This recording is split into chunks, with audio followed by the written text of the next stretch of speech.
So we talked about the concept of social conformity and how important it is for us to establish proper team norms. In the field of psychology, a few interesting studies have been done, and I'll show you one of them over here, right? So this was done in 1951. It was a groundbreaking study that was designed to evaluate a person's likelihood, right, to conform to a standard, even when there's a pressure to do so. So if you take a look at Exhibit 1 on your left and Exhibit 2 on your right, what happens is they were shown pictures, right, of these two exhibits, and they were told to find the one in Exhibit 2, A, B, or C, that commensurates with the one on the left.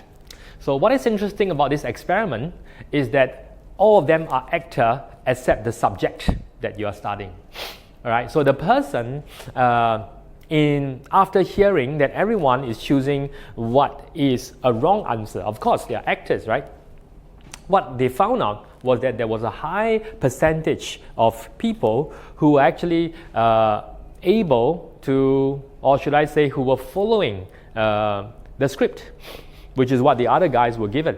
But even though in their mind they're thinking this is a wrong answer, right? So the one true participant always, almost always agrees with the majority. So that's very interesting. Even though they think that it was wrong, but the sense of being the same as the rest prompted them to give that answer.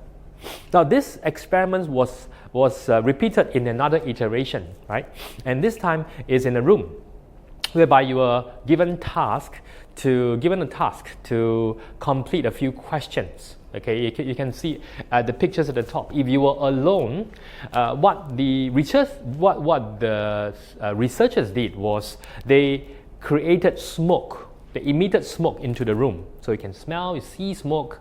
And in the case where you were an individual person, right, you will tend to just see something is wrong, right, and you will stand up and raise the alarm.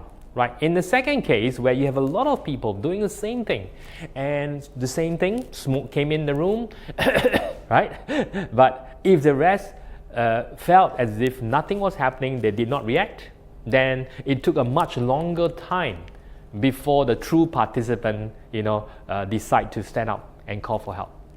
So what does this tell us, right? Herd mentality, groupthink, social conformity, right? People want to feel safe when we are among others. Why are people not speaking up in your organization, right? Why is there this fear? Sometimes it's very subtle. That's why it's important for us as leaders, right, to set proper team norms, right? Create the environment for people to feel safe in speaking up, right?